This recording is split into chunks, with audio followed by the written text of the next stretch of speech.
je suis sur le stand de Silverback maintenant et j'ai la chance d'avoir Denis avec moi qui va nous présenter eh bien, les futures sorties chez Silverback. Justement. Alors, on va commencer par les accessoires pour SRS. Ouais. Il y a quelques temps de ça, on a sorti le Ball Knot Tactical. Ouais. C'est très bien vendu, on s'est très rapidement retrouvé à stock. Du coup, on a décidé d'étendre la gamme. Donc celui-ci reprenait globalement l'encombrement de la boule en bakélite d'origine. Oui. Ici, si je le monte au-dessus, l'encombrement sera identique. D'ailleurs, je ne vous remercie pas parce que je l'ai acheté. Sortir, je pense que le mieux, c'est de faire ça. Il est super chouette. Celui-là? Ouais, j'aimais bien.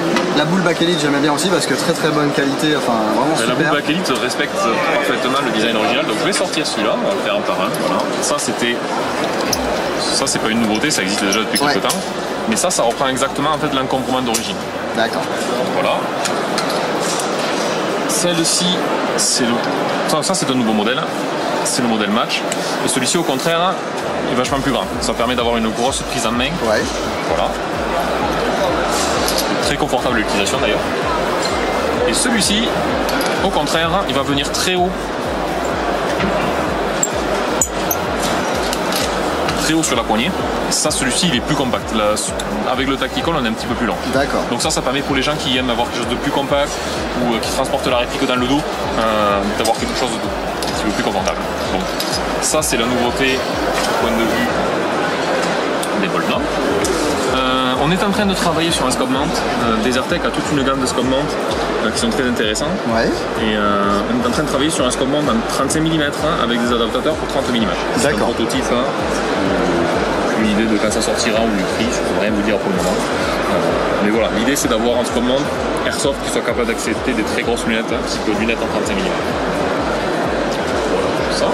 Donc ici, il y a un petit kiff que tu t'es fait, donc... Ouais, ça c'est un délire perso. Ouais. C'est un kit Phantom pour SRS. Canon full fibre de carbone. En fait, c'est un canon 16 pouces à l'intérieur. Et c'est une espèce de silencieux intégral qui vient se remonter par-dessus. C'est un délire perso actuel. Mais il se peut que si vraiment ça plaît, on envisage la production. Ouais. De même que dans le genre délire perso, ça c'est bien. Pour le coup, c'est MAP, réplique perso. L'ultra compact. Alors je sais c'est moche.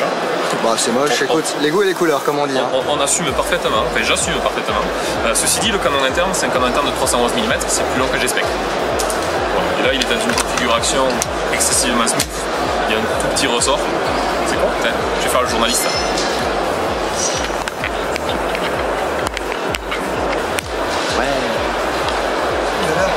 Ouais, c'est compact hein. Ça agresse mes petites mimines. Ah, le stippling il a pas fait semblant. Arme-le. Ah oui, t'as mis quoi comme ressort là-dedans? C'est un concept perso. C'est un tout petit ressort pour jouer en CQB. Ok. Ouais, vraiment sympa. Très sympa. J'aime faire le journaliste. Et donc ça par contre, ouais, vraiment délire perso, vous proposerez pas spécialement cette version, ce design à la vente? En fait, il a eu tellement de succès. L'idée c'était plutôt de choquer les gens, mais en fait non, ça a plu. Donc ouais, peut-être, pourquoi pas. À l'heure actuelle, celui-ci, il a fileté un filetage de nos silencieux à nous. On peut directement serrer un silencieux à nous dessus. D'accord. Donc il y a aussi la possibilité de rallonger un petit peu le canon et puis... Rallonger le canon ou de jouer vraiment en 311 mm avec un vrai silencieux fonctionnel. Ouais. Voilà. Une nouveauté qu'on gardait pour l'Iwa, qu'on attend depuis pas mal de temps, Spring It sur roulement. D'accord. Roulement NSK japonais avec tube de téflon qui recouvre complètement l'armature en inox. Donc voilà, ça permet d'avoir un spring guide un petit peu plus silencieux, un petit peu plus smooth, vraiment pour les gens qui vont chercher la performance ultime. Ouais. Bon, le fast swap up, on essaie depuis pas mal de temps. Je vois qu'il y a un SRS Dual Stage Match Trigger là. Alors ça c'est un prototype. C'est un prototype d'une détente dual stage. Donc, dual stage, ça veut dire qu'on va d'abord avoir un premier mouvement, puis un point dur, puis le départ du coup. Donc ça fonctionne comme ça. En fait, il y a une autre articulation ici. On vient d'abord jouer comme ça et ensuite on vient tirer. D'accord. Elle conserve le réglage de position de la détente d'origine, le réglage de précontrainte d'origine. En plus, on a un petit réglage qui permet de régler la course du dual stage. Et on a aussi un réglage derrière qui permet de régler l'engagement de la sécurité. D'accord. Ce qui permet d'avoir à la fois un poids de départ très souple en jouant sur la précontrainte et une sécurité fonctionnelle. Ouais, ce qui n'était pas le cas avant. Avec la détente d'origine, on peut régler la précontrainte, mais si on règle trop la précontrainte, on perd la sécurité. Ouais. Ce modèle-là, réservé aux courses, on commence à jouer sur les réglages de sécurité, ben, ça engage la personne qui le fait. Tout à fait. C'est aussi pour ça qu'on ne l'a pas fait d'origine. Voilà par rapport à ça. Ok. Et ah si, j'ai un morceau intéressant là-haut. Voilà, celui-là vous le connaissez. C'est le receveur du SRS droitier. Oui. Et là, on a le miroir. Enfin, presque le miroir. Ça, c'est un SRS gaucher. Oh. Voilà, ça c'est la nouveauté qui va sortir en priorité. Ça fait quelques temps qu'on y travaille dessus. C'est le left-handed SRS L. Là c'est le prototype numéro G. Il y a le prototype numéro H qui est assemblé derrière, je pense qu'on va aller le voir. Ouais. Ça sera encore plus parlant. Donc regardez. Oh, il est long, il est long, il est long. Et là, que se passe-t-il? Zut. Un appui-joue. Mais si on fait le tour, ami gaucher, voilà, vous en rêviez, Silverback l'a fait.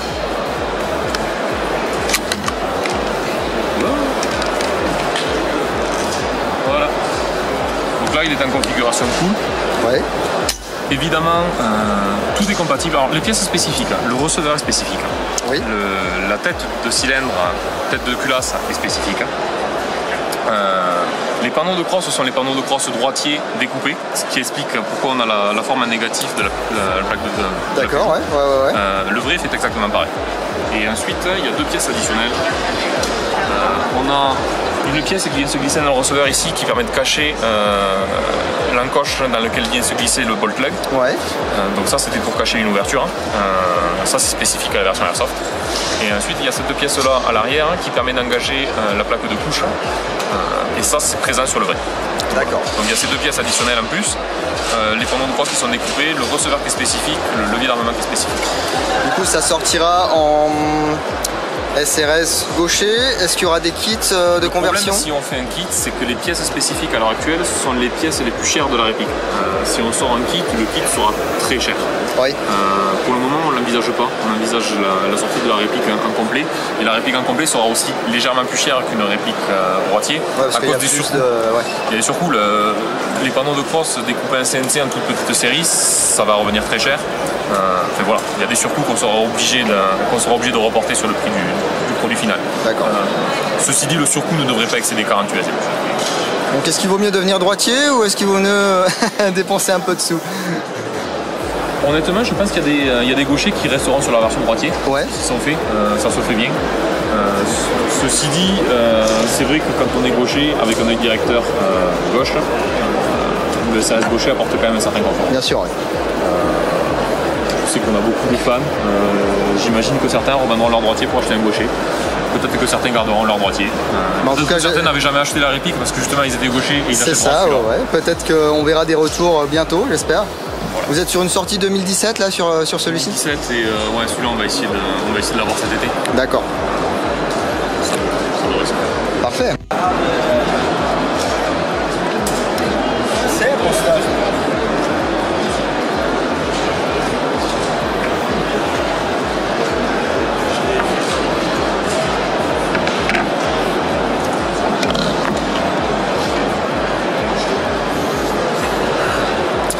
Donc le fameux MDR. Alors en version C, là c'est le MDR en version C, ouais. Version compacte. C'est un fusil d'assaut multicalibre comme le vrai. Donc le vrai permettra de passer de 7,56 au 7,62 et puis le 300 BLK, ils ont différents calibres. Ouais, donc là on est sur un modèle 7,62 hein. Non. Enfin 308 ou quelque chose comme ça. C'est le stand. Ouais. En fait ça c'est le modèle 5,56 compact. Non, oublie ça. Ah d'accord. Donc je m'occupe pas du chargeur. Du chargeur. Je m'occupe que de la réplique. Alors en fait, cette version-là utilisera des chargeurs M4. D'accord. Avec un SR qui permettront d'utiliser des chargeurs M4. D'accord. Voilà. C'est la version courte avec le garde-main court. Ça fait globalement la taille d'un P90. Genre en compacité, je pense que c'est pas mal du tout. On aura ensuite la version MDR normale. Et celle-ci fait globalement cette taille-là. D'accord. Ok. La version C a un canon d'un peu moins de 300 mm, c'est 295 mm. Ah, les joies du bullpup. C'est chouette ça. La version longue, elle a un canon d'AK, 455. Très bien. C'est déjà un canon très respectable. L'Europe-Up, c'est un Europe-Up comme l'Europe-Up Fast. D'accord. On n'aura pas de surprise par rapport à ça. De même que le système de montage du canon reprend le système de montage du canon du SRS. Ah oui, je vois les vis là. Voilà. Donc là, on a le loquet de lock à un lock et les deux vis de serrage. D'accord. Ce qui veut dire qu'on pourra passer d'une version à une autre en conservant nos réglages. Parce qu'une fois de plus, en sortant le Europe-Up, on sort l'Europe-Up avec son réglage. D'accord. Donc on assurera le retour à zéro des réglages. C'est un AEG. C'est un AEG.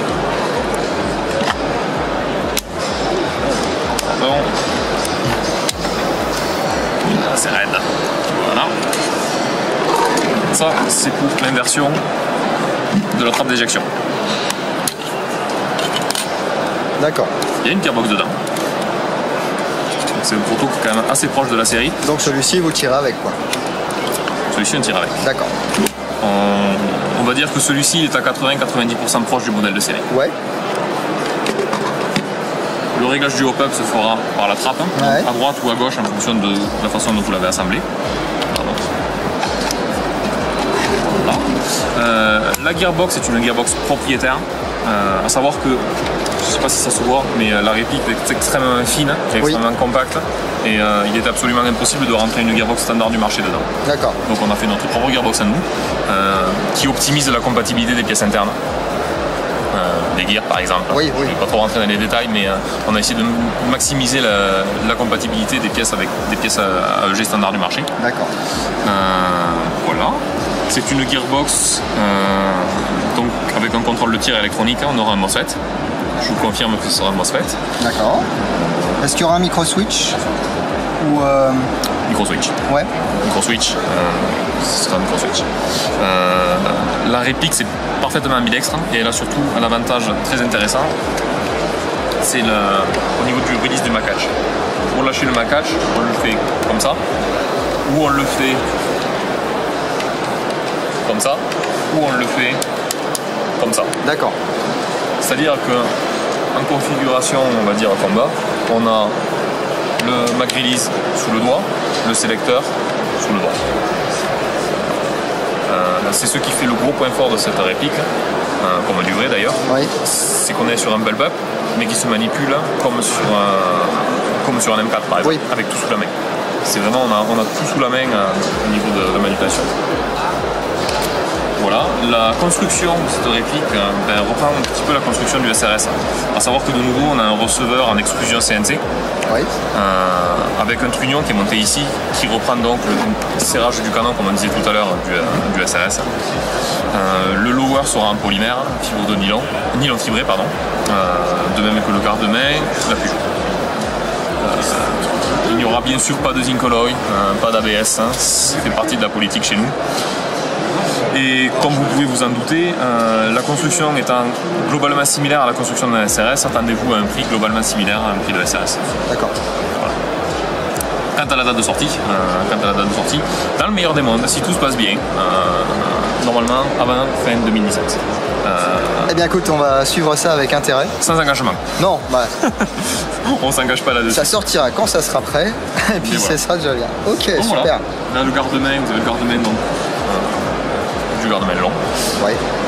Donc là c'est pareil, ça sera possibilité d'acheter un modèle court et puis ensuite des kits pour Avec le des transformer kits, en bien long, entendu. etc. Ok, super. Chargeur, c'est tout ça. Chargeur mid-cap d'origine bien sûr. Mid-cap d'origine, bien Ouais. entendu. Et donc bien sûr les chargeurs 762 compatibles SR25 et chargeurs 5546 compatibles M4. Parfait. On va passer à la dernière nouveauté, Oui. le R7S. Alors le R7S c'est un concept de Desertec, de nouveau, donc ça c'est bien entendu. D'accord. L'idée de ce concept-là, c'était de fabriquer un châssis tactique pour M3700. Ouais. Comme en airsoft, ce qui se rapproche le plus de la M3700 en spring, c'est la VSR10. Ben, nous, on va faire un châssis tactique pour VSR10. Celui-ci, c'est un concept, c'est plus un concept qu'un prototype, à savoir qu'il est relativement éloigné du modèle de production. Il y a encore des process de fabrication à clarifier. D'accord. On n'est pas du tout sur un proto proche de la production comme sur le MDR. Ce que je peux vous dire, c'est qu'il utilise un monopode de SRS. Oui. La crosse,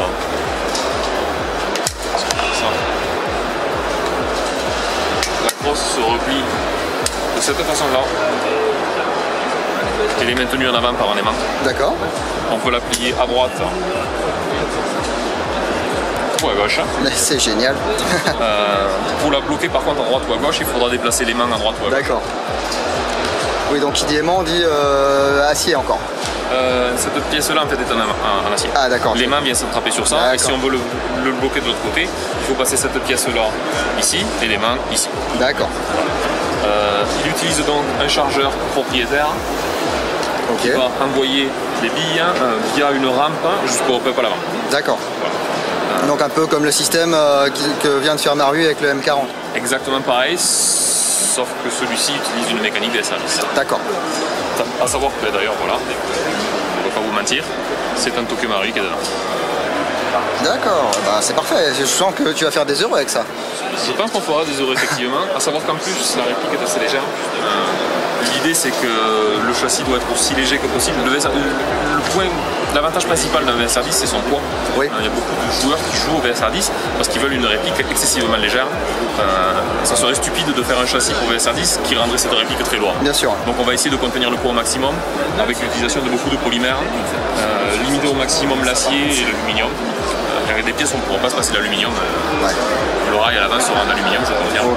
Donc là, proto, projet plus, peut-être pour 2018 ça. Ouais. J'espère en 2018, mais je ne donnerai aucune date et aucun prix parce que là on est Attends-toi à recevoir beaucoup de messages, je pense, sur ce modèle. Ça a déjà commencé. Oui, ça m'étonne pas. Ça a déjà commencé. D'accord. Donc voilà. Et donc Desertec, toujours collaboration, vous avez les plans, vous travaillez vraiment avec eux pour sortir quelque chose du plus fidèle possible. Par exemple pour le MDR, je vous garantis une précision des cotes externes du MDR à 100%, excepté sur le gaz bloc qu'on a été obligé de modifier pour laisser passer la batterie. La batterie, ouais. Sur tout le reste, les dimensions externes seront 100% réalistes. Et le poids relativement proche aussi. Eh bien, c'est parfait. En tout cas, je te remercie beaucoup de m'avoir accordé quelques minutes pour me faire le tour. Plaisir, Ding. Hop, serrage de paluche. Serrage de paluche. Et puis, peut-être, non pas l'année prochaine sans doute, mais à bientôt dans de nouvelles aventures. Are you up for some